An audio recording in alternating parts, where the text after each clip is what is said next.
A autoobservação é aquilo que lhe coloca em uma condição de tomar ciência da verdade sobre si mesmo. A não ser que você assuma esse olhar direto para as suas reações, as respostas que você vai estar dando para a vida será sempre uma resposta a partir do passado. O ponto é que toda resposta que vem do passado, ela nasce da memória. Aquilo que nós chamamos de passado não é real. Nós não temos a verdade, a realidade, a presença do passado nesse instante. Nós temos nesse instante a vida acontecendo. A vida acontece de tal forma que ela não se repete. Ela é única, é singular.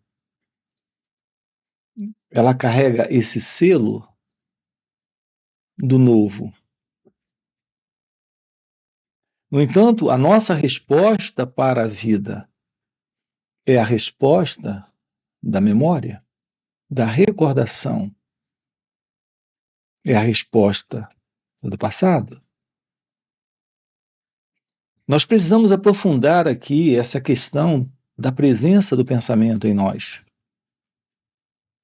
O lugar que ele tem. O lugar que ele precisa ter. E o lugar que não compete a ele. No contato com experiências, precisamos da presença do pensamento. Porque o que são experiências?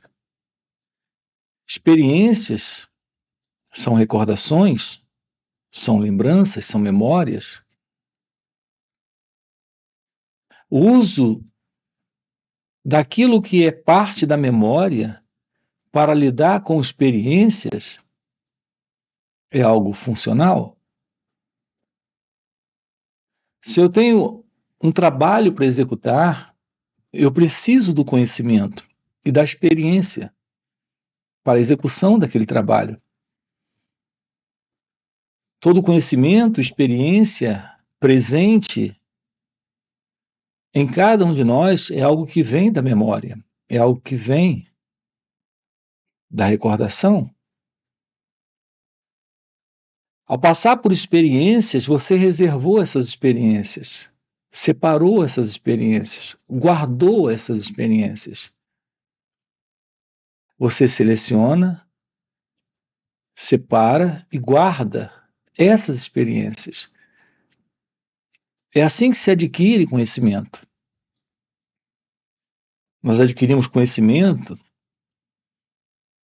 com base na memória, com base nessa estrutura de lembranças. Assim, é quando o passado tem relevância para cada um de nós. Nós fazemos o uso da experiência passada, da lembrança passada, que é pensamento. Aquilo já ocorreu, já aconteceu, mas agora é um conhecimento que temos, uma experiência que trazemos, para lidar com assuntos práticos na vida. Quando você fala um idioma, você fala porque aprendeu gramática, aprendeu conversação. Não importa se tecnicamente você aprendeu a gramática ou a conversação, ou se foi de uma forma prática que você desenvolveu aquele idioma. Você aprende de ouvido, ok, não existem regras gramaticais, nem qualquer técnica de conversação, mas o conhecimento foi adquirido, a experiência também. Esse é um registro de memória Todo conhecimento presente em nós é memória. Todo conhecimento presente em nós vem de uma recordação,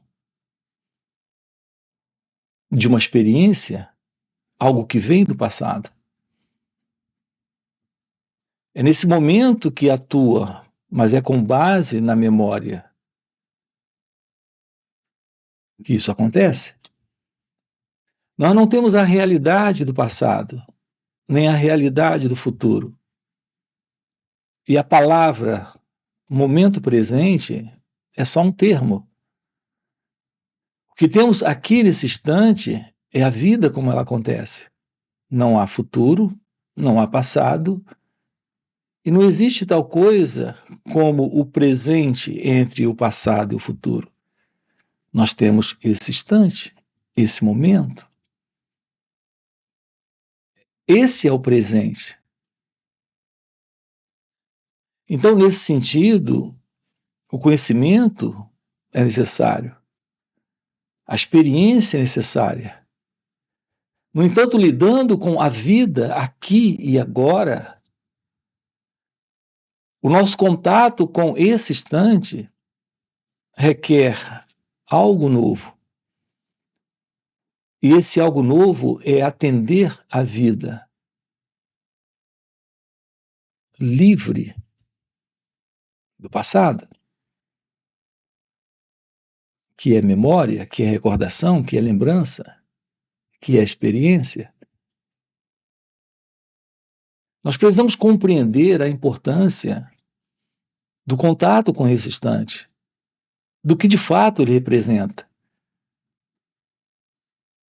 E nós ficamos impossibilitados de compreender isso, enquanto não eliminarmos esta psicológica condição de consciência do eu, de consciência egóica, de mente egóica. Ela que dá base a uma estrutura que nos coloca na vida como sendo alguém, como sendo uma pessoa. No entanto, não existe nesse instante tal coisa como alguém, como uma pessoa. Nós temos apenas a vida acontecendo. Esse movimento que vem do passado e assume esse lugar de pessoa, de alguém presente na vida, de alguém presente na experiência, é uma inadequação? É uma irregularidade? É uma condição psicológica que está sustentando em nossas vidas a particular vida egocêntrica, que é a vida do ego, que é a vida desta ilusória identidade, que está se movendo ou para o passado ou para o futuro, e não tendo a menor ciência da beleza do encontro com esse momento. Então, nós não temos uma resposta real para esse instante. Nós não estamos respondendo à vida de uma forma verdadeira, porque estamos vivendo dentro desse quadro psicológico de ilusória identidade. Quando, por exemplo, eu lido com pessoas, eu estou lidando nesse momento, a partir do pensamento, com aquilo que o pensamento apenas está projetando sobre elas. Reparem como isso carrega uma extrema gravidade, uma grande complicação.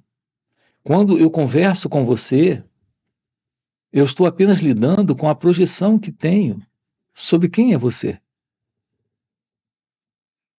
Eu conheço o seu nome, lembro o seu rosto, mas tenho também dentro de mim uma representação mental de quem você é.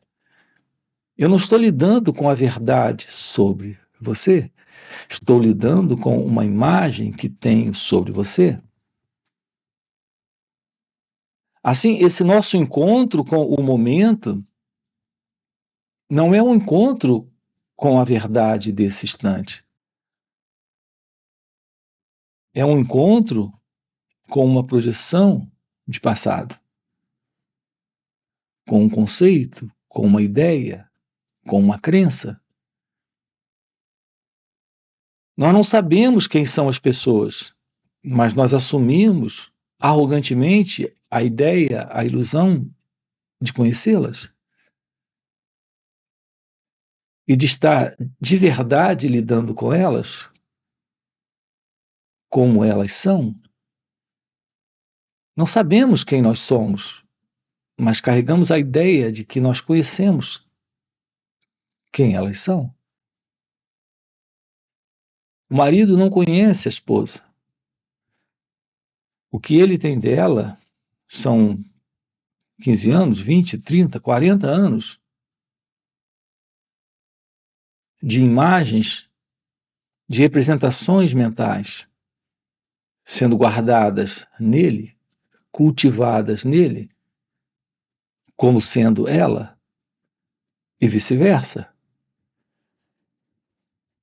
Nós, na verdade, passamos uma vida inteira sem a compreensão da verdade sobre quem nós somos.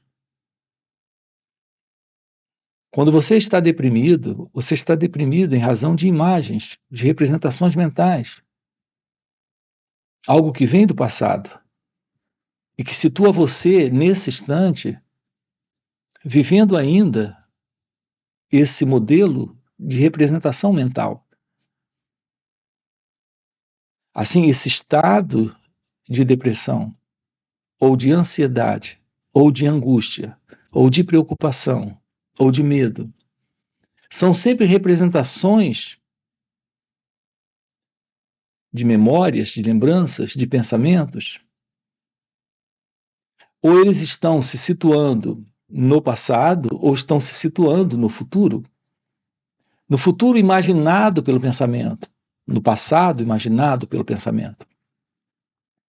Essa é a estrutura do eu, desse mim, desta pessoa.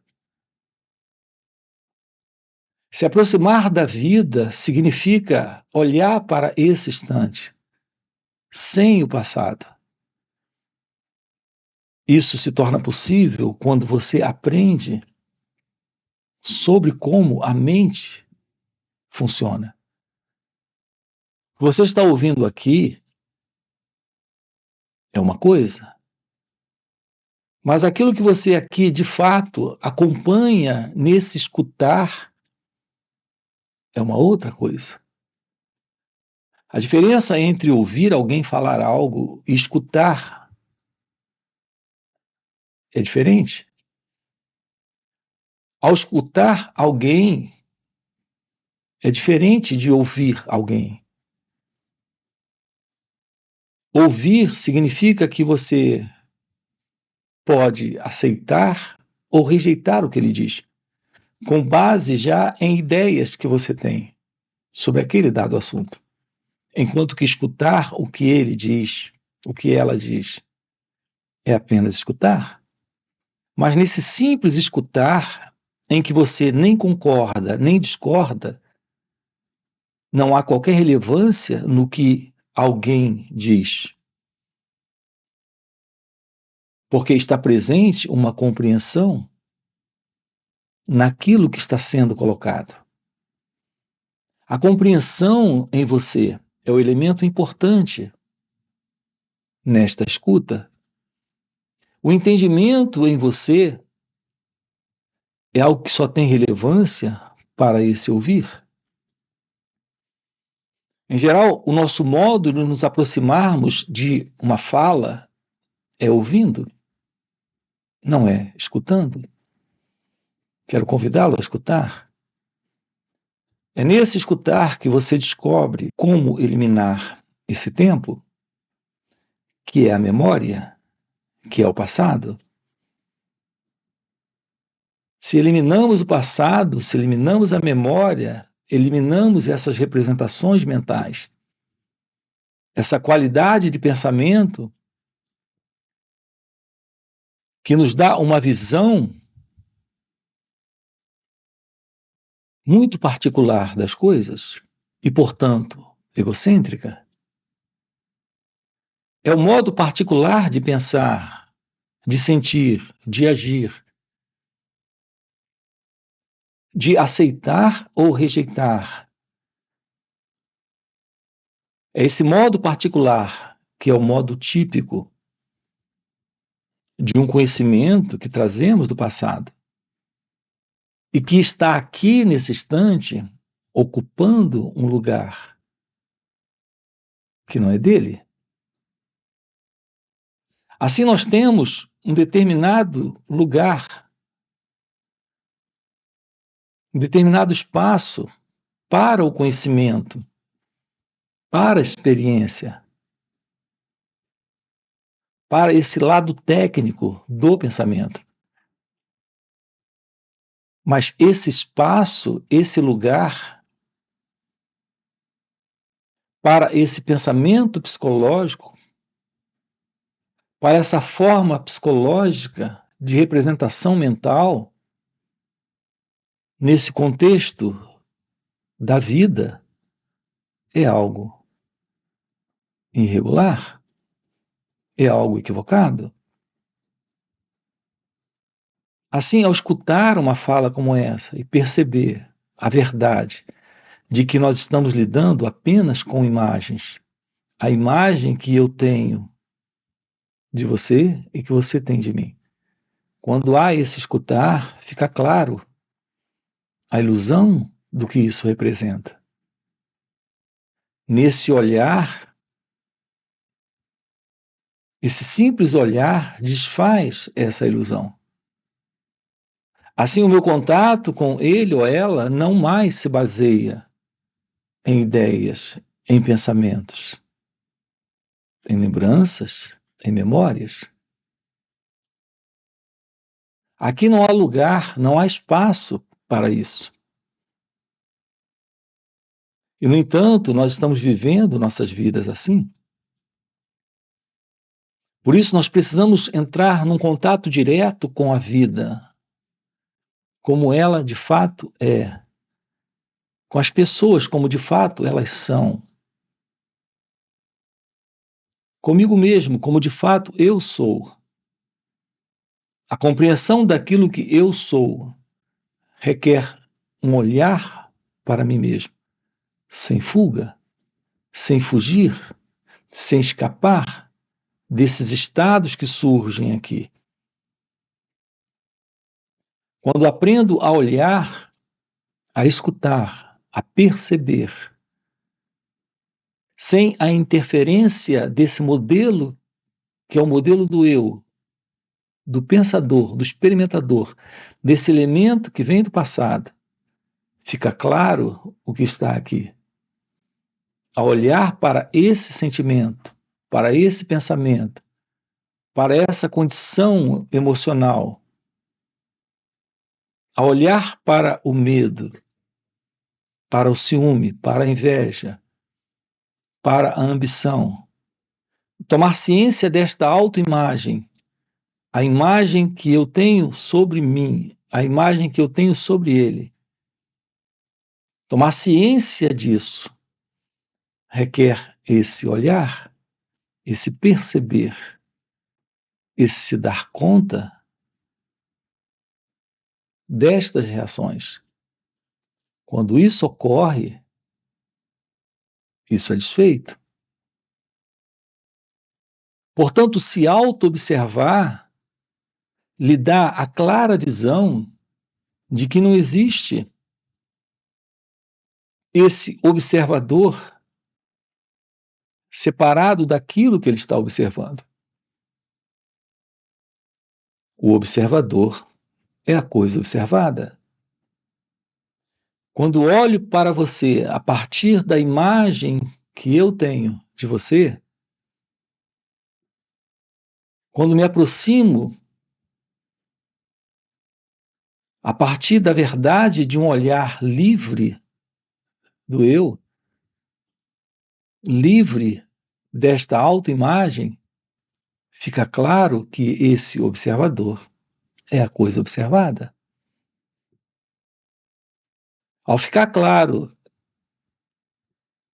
que essa forma como olho para você é a partir da imagem, da representação mental que tenho de você. Quando fica claro isso, quando há essa constatação, quando posso perceber sem o percebedor, quando posso olhar sem o observador, isso se desfaz. O observador é visto claramente como a coisa observada. Isso é o fim desse observador. Se esse observador termina, a coisa observada também termina. Esse observador é essa autoimagem. E aquilo que está sendo observado é a imagem que esse observador está criando sobre você. Posso olhar sem esta autoimagem?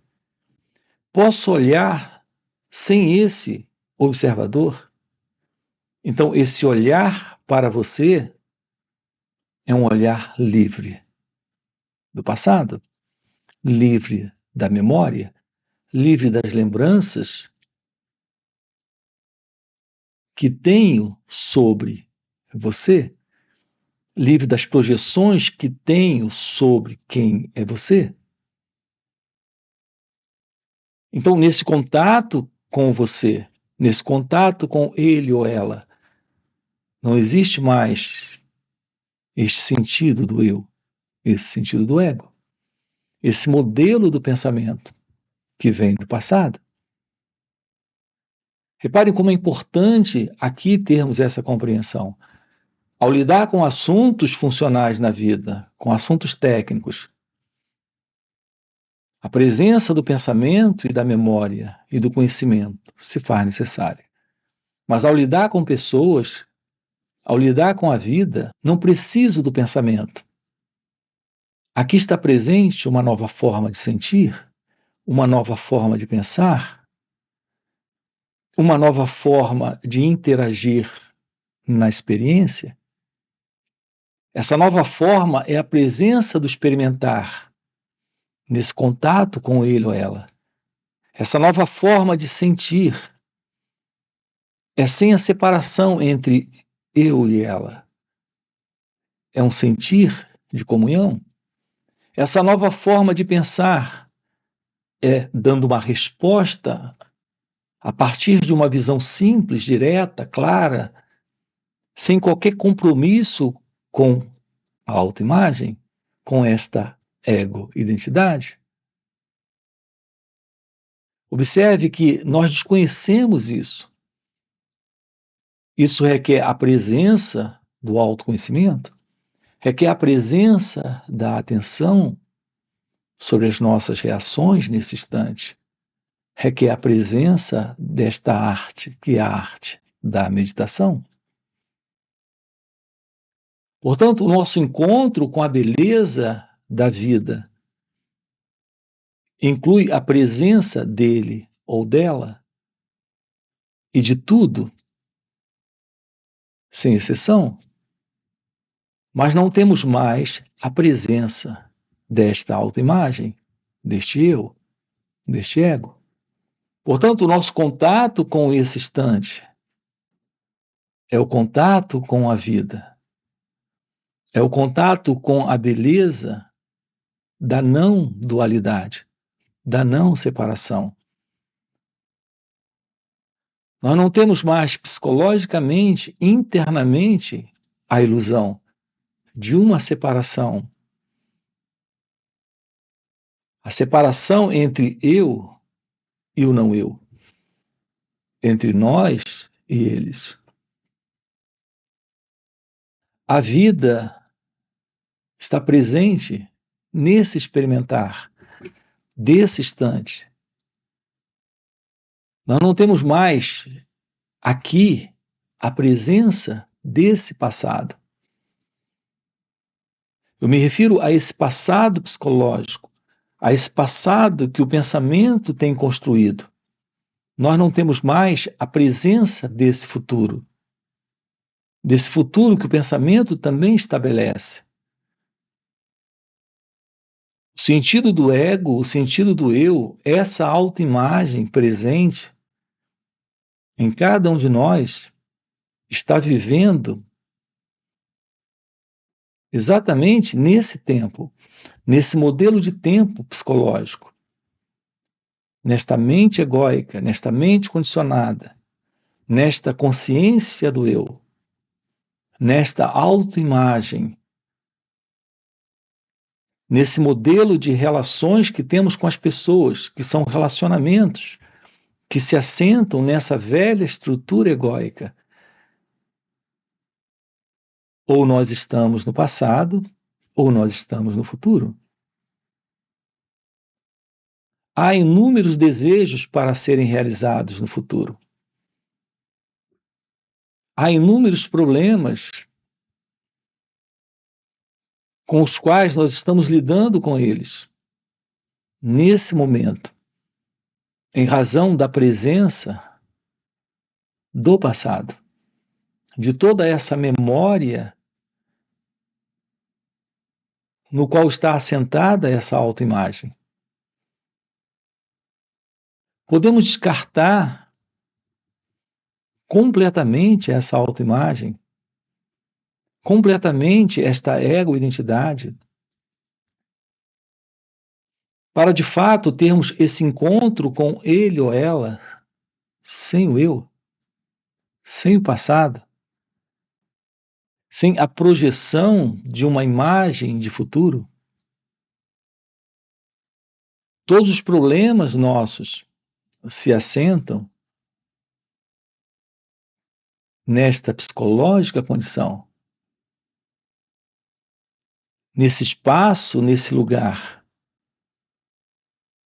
onde o pensamento está presente de uma forma equivocada. Essa é a estrutura psicológica do eu. Essa é a estrutura psicológica da mente presa a esse modelo de continuidade. Contato com a vida é o contato com a verdade. Esse contato é o contato com a realidade divina. Assim, nós temos, nesse instante, essa realidade presente. Não temos ciência disso, em razão do fato de estarmos presos a esse antigo modelo de consciência do eu, de consciência egóica, de mente condicionada, de cérebro condicionado, de movimento psicológico, de tempo que o pensamento vem estabelecendo em nossas vidas como sendo real. A vida é algo que está aqui, nesse instante, além desse passado, dessa ideia também de presente e desta projeção desse assim chamado futuro. O momento para a liberdade, o momento para a felicidade, o momento para a bem-aventurança, o momento para a alegria, o momento para o amor, o momento para uma visão sábia, real, livre de toda desordem, confusão e sofrimento. É esse instante. É esse momento. Isso é algo presente quando esse modelo, quando essa estrutura, quando esta base psicológica de continuidade do pensamento não está presente. Portanto, essa é a verdade da Advaita, da não dualidade, da não separação. Não existe tal coisa como a verdade deste ser separado desta realidade divina, separado desta realidade que é você, em sua natureza real. Você nasceu para assumir a realidade da vida, além dessa ideia de alguém que nasceu, de alguém que é uma pessoa, de alguém no mundo. Aqui a expressão é Advaita, a não dualidade. Há uma única realidade presente, ela é a primeira, sem o segundo. Essa realidade é a realidade de Deus. Essa é a verdade sobre você. Quando a ilusão desta autoimagem, desta ego-identidade, não está mais. Assim, a verdade do despertar da consciência, da iluminação espiritual, é algo presente quando há esta ciência, esta verdade da revelação, nesta arte, que é a arte da meditação. É isso que estamos com você aqui trabalhando nesses encontros. São 2 dias, sábado e domingo. São encontros online. Você tem aqui na descrição do vídeo o nosso link do WhatsApp para participar desses encontros, para investigar esse assunto, para aprofundar esse assunto. Portanto, fica aqui um convite. Se isso é algo que faz algum sentido para você, de alguma forma, se isso lhe toca, já fica aqui um convite. Já deixa o seu like, se inscreve no canal, coloca aqui no comentário, sim, isso faz sentido, ok? E a gente se vê. Valeu pelo encontro e até a próxima. É possível a gente lidar com as pessoas como elas são, não como o pensamento dentro de nós idealiza que elas deveriam ser. Ficou claro agora o que é essa dualidade? Isso é direto da Advaita Vedanta.